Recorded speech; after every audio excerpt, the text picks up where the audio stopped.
एक बार अपने फैसले पर दोबारा विचार कर लें। पति पत्नी में झगड़ा होता ही रहता है। तलाक की समस्या का समाधान नहीं होता। आपकी एक बच्ची भी है, उसके भविष्य का भी सवाल है। जिला एवं सत्र न्यायाधीश ने अपने चैम्बर के सामने बैठे सोमदत्त और उनकी पत्नी सविता को समझाने की गरज से औपचारिक तौर पर कहा। यह औपचारिकता हर जज तलाक की डिग्री देने से पहले पूरी करता है। सोमदत्त ने आशापूर्ण नज़रों से सविता की तरफ देखा, मगर सविता ने दृढ़तापूर्वक इनकार करते हुए कहा, जी नहीं, मेल मिलाप की कोई गुंजाइश नहीं बची है। ठीक है, जैसी आपकी मर्जी। अदालत से बाहर आकर पति पत्नी अपने अपने रास्ते पर चल दिए। उसकी पत्नी इतनी निष्ठुर हो जाएगी, सोमदत्त ने सोचा भी नहीं था। मामूली खटपट तो आरंभ से थी, मगर विवाद तब बढ़ा जब सविता ने आयात निर्यात की कंपनी बनाई। वह एक फैशन डिजाइनर थी, कई फर्मों में नौकरी करती आई थी। बाद में 3 साल पहले उसने जमा पूंजी का इंतजाम कर अपनी फर्म बनाई थी।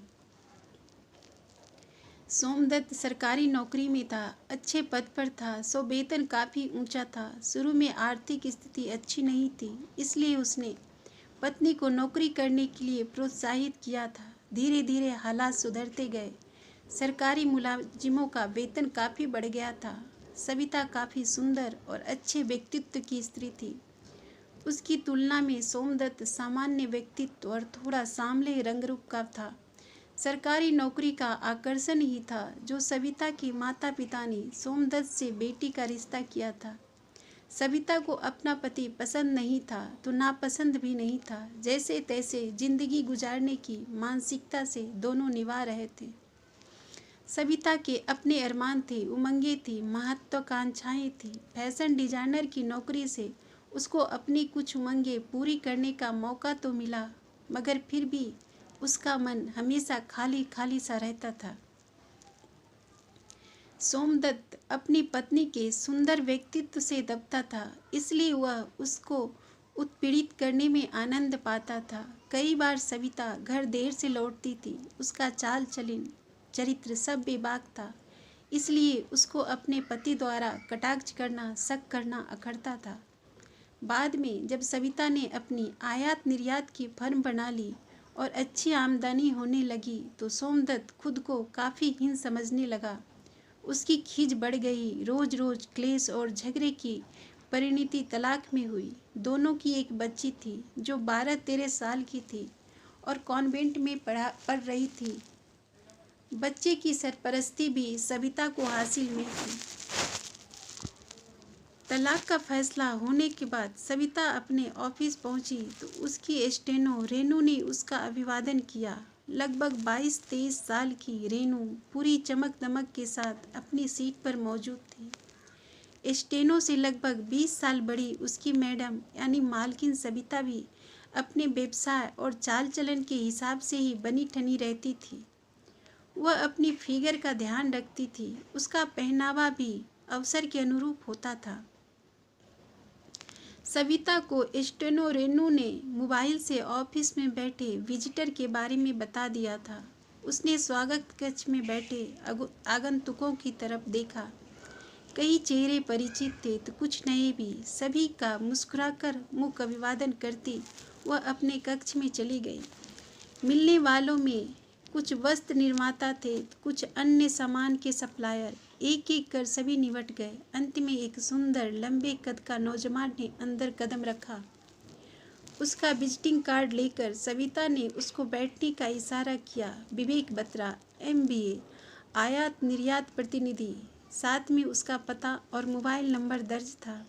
मिस्टर बत्रा, आप एक्सपोर्ट एजेंट हैं? जी हाँ। कितने समय से आप इस लाइन में हैं? 2 साल से।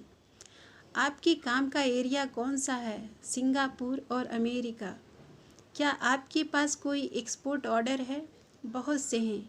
कहने के साथ विवेक बत्रा ने अपना ब्रीफकेस खोला और सिले सिलाए वस्त्रों के नमूने निकालकर मेज पर फैला दिए। साथ ही उनकी डिटेल्स भी समझाने लगा। कुछ परिधान जनाना, कुछ मर्दाना और कुछ बच्चों के थे। इन सब की प्रोसेसिंग में तो समय लगेगा। सविता ने अभी ऑर्डरों के वितरण समझने के बाद कहा। कोई बात नहीं, हमारे ग्राहक इंतज़ार कर सकते हैं। क्या कमीशन लेते हैं आप? 5%। बहुत ज़्यादा है, हम तो 3% तक ही देते हैं। मैडम, मेरा काम अस्थायी और कम समय में लगातार ऑर्डर लाने का है। दूसरे एजेंटों के मुकाबले में मेरा काम बहुत तेज है। विवेक बत्रा के स्वर में आत्मविश्वास था, जिससे सविता बहुत प्रभावित हुई।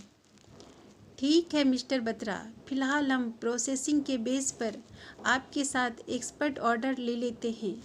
काम का भुगतान होने के बाद आपको 5% कमीशन दे देंगे। ठीक है मैडम।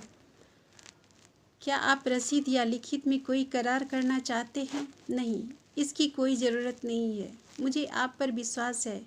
कहता हुआ विवेक बत्रा उठ खड़ा हुआ, अपना ब्रीफकेस बंद किया और बेस्ट ऑफ लक कहता हुआ चला गया। सविता उसके व्यक्तित्व और बेबाक स्वभाव से प्रभावित हुई। थोड़े दिनों में विवेक बत्रा के निर्यात आदेशों में अधिकांश सिरे चढ़ गए। सविता की कंपनी को पहली बार ढेर सारा काम मिला था। विवेक ने भी भारी कमीशन कमाया। फिर कामयाबी का सिलसिला चल पड़ा। विवेक बत्रा नियमित ऑर्डर लाने लगा। बाहर जाने, विदेशी ग्राहकों से मिलने, बात करने, डील फाइनल करने आदि कामों के सिलसिले में सविता विवेक के साथ जाने लगी।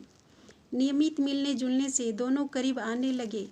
विवेक बत्रा इस बात से काफ़ी प्रभावित था कि सविता एक किशोर वय की बेटी की माँ होने के बाद भी काफ़ी जवान नजर आती थी। एक दिन ऐसा भी आया जब दोनों में सभी दूरियां मिट गई। सविता की औरत को एक मर्द की और विवेक के मर्द को एक औरत की ज़रूरत थी। अपने प्रौढ़ावस्था के पुराने ख्यालातों के पति की तुलना में विवेक बत्रा स्वाभाविक रूप से ताज़ा दम और जोशीला था। दूसरी ओर विवेक बत्रा के लिए कम उम्र की लड़कियों के मुकाबले एक अनुभवी औरत के साथ नया अनुभव था। एक रोज विवेक ने पूछा, मुझसे शादी करोगी? इस सवाल पर सविता सोच में पड़ गई। विवेक उससे काफ़ी छोटा था। उसका हमउम्र या छोटी लड़कियां आसानी से मिल जाएंगी। अपने से उम्र में इतनी बड़ी महिला से वह क्या पाएगा? क्या सोचने लगी? सविता को अपने पास खींचते हुए विवेक ने कहा, कुछ नहीं, जरा तुम्हारे प्रस्ताव पर विचार कर रही थी। मैं तुमसे उम्र में बड़ी हूँ, तलाकशुदा हूँ, एक किशोर लड़की की माँ हूँ। तुम्हें तुम्हारी उम्र की लड़की आसानी से मिल जाएगी। मैंने सब सोच लिया है, फिर भी फैसला लेने से पहले सोचना चाहती हूँ। इसके बाद विवेक और सविता काफ़ी ज़्यादा करीब आ गए। दोनों में व्यावसायिक संबंध काफ़ी प्रगाढ़ हो गए। विवेक अन्य फर्मों को आयात निर्यात के ऑर्डर देने से कतराने लगा। उसकी कोशिश थी कि ज़्यादा से ज़्यादा काम सविता को मिले। सविता भी उसे पूरी तरह तरजीह देने लगी। उसने अपने दफ्तर में विवेक के बैठने के लिए एक केबिन बनवा दिया, जो उसके केबिन से सटा हुआ था। धीरे धीरे अनेक ग्राहकों को, जो पहले सविता के ग्राहक थे, विवेक अपने केबिन में बुलाकर हैंडल करने लगा। ऑफिस स्टाफ को भी विवेक अधिकार के साथ आदेश देने लगा। मालकिन या मैडम का खास होने के कारण सभी कर्मचारी न चाहते हुए भी उसके आदेश मानने लगे। अभी तक विवेक सविता से हर ऑर्डर पर कमीशन लेता था। सविता ने उसको अपने व्यापार का हिसाब किताब नहीं दिखाया था, मगर वह कभी कंप्यूटर से, कभी लेजर बुक से भी व्यापार के हिसाब किताब पर नज़र रखने लगा। अभी तक विवेक फर्म का प्रतिनिधि और एजेंट ही था। उसको किसी सौदे या डील को फाइनल करने का अधिकार न था। ऐसा करने के लिए या तो वह फर्म का पार्टनर बनता या फिर उसके पास सविता का दिया अधिकार पत्र होता, मगर एकदम से उसको यह सब हासिल नहीं हो सकता था। जो भी था, आखिर वह एक एजेंट भर था, जबकि सविता फर्म की मालकिन थी। वह एकदम से सविता से पावर ऑफ अटॉर्नी देने को या पार्टनर बनाने को नहीं कह सकता था। इसलिए वह फिर से सविता से विवाह करने के लिए कहने लगा। शादी किए बिना भी हम इतने करीब हैं, फिर शादी की औपचारिकता की क्या ज़रूरत है? सविता ने हंसकर कहा, मैं चाहता हूँ कि आप मेरी होम मिनिस्टर कहलाएं। आप जैसी इतनी कामयाब और हसीन खातून का खादिम बनना समाज में बड़ी इज्जत की बात है। विवेक ने सिर झुकाकर कहा। इस पर सविता खिलखिलाकर हंस पड़ी। आखिर कोई स्त्री अपने रूप यौवन की प्रशंसा सुनकर खुशी होती है। उस शाम विवेक उसे एक 5 स्टार होटल के रेस्तरां में खाना खिलाने ले गया। वहीं एक ज्वेलरी शोरूम से हीरे जड़ित एक ब्रेसलेट लेकर भेंट किया तो सविता और भी अधिक खुश हो गई। उस शाम यह तय हुआ कि सविता 3 दिन के बाद अपना पक्का फैसला सुनाएगी। इन 3 दिनों के बीच में किसी विदेशी फर्म को एक सौदे के लिए भारत आना था, जिसे अभी तक सविता खुद ही हैंडल करती आई थी। विवेक भी इस फर्म के प्रतिनिधि के रूप में सविता के साथ उस फर्म के प्रतिनिधि से मिलना चाहता था।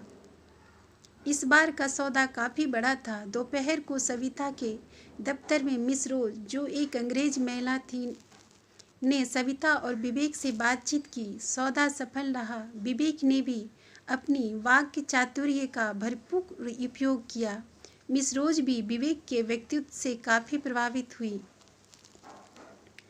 फिर कॉन्ट्रैक्ट साइन हुआ। सविता कंपनी की मालकिन थी, अतः साइन उसी को करने थे। विवेक खामोशी से सब देखता रहा था। सविता ईर्ष्यालु नहीं थी। उसने कभी ईर्ष्या नहीं की, मुकाबला नहीं किया था। मगर आज जाने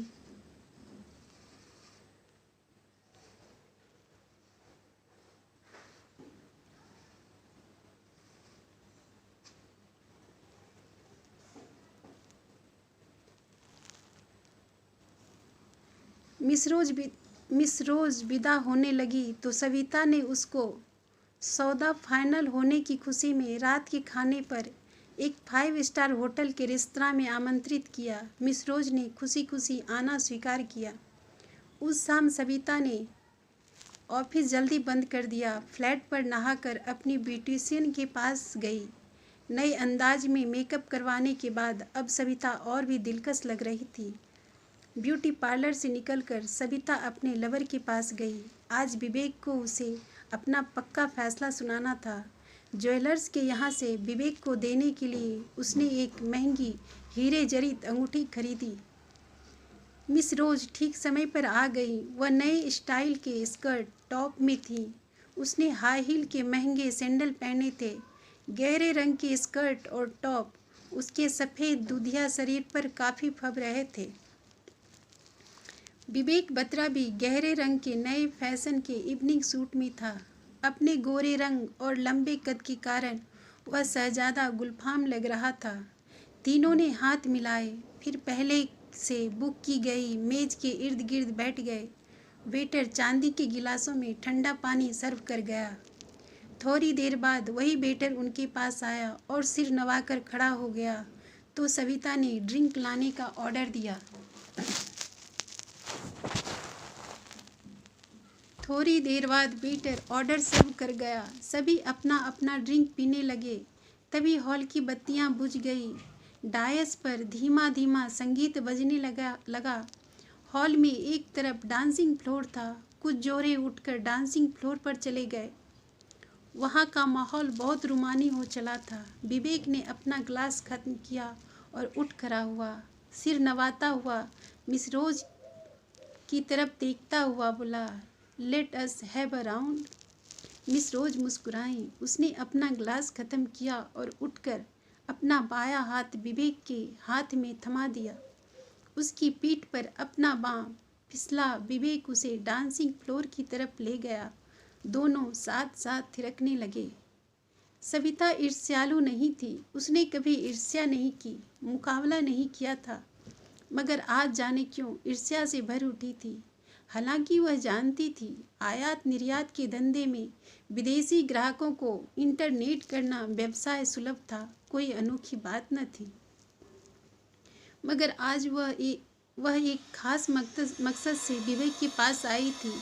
इस खास अवसर पर उसका किसी अन्य के साथ जाना उसे वह ग्राहक ही क्यों न हो, उसे सहन नहीं हो रहा था। पहला राउंड खत्म हुआ। विवेक बत्रा चहकता हुआ मिस रोज को बाहों में पिरोए वापस आया। मिस रोज ने कुर्सी पर बैठते हुए कहा, सविता जी, आपके साथी बत्रा मुझे मंझे हुए डांसर लगते हैं। मेरी तो कमर टूट रही है। मिस रोज, यह डांसर के साथ साथ और भी बहुत कुछ हैं, सविता ने हंसते हुए कहा। बहुत कुछ का क्या मतलब है? यह मिस्टर बत्रा धीरे धीरे समझा देंगे। डांस का दूसरा दौर शुरू हुआ। विवेक उठ खड़ा हुआ। उसने अपना हाथ मिस रोज की तरफ बढ़ाया। Come along miss Rose, let us have a new round.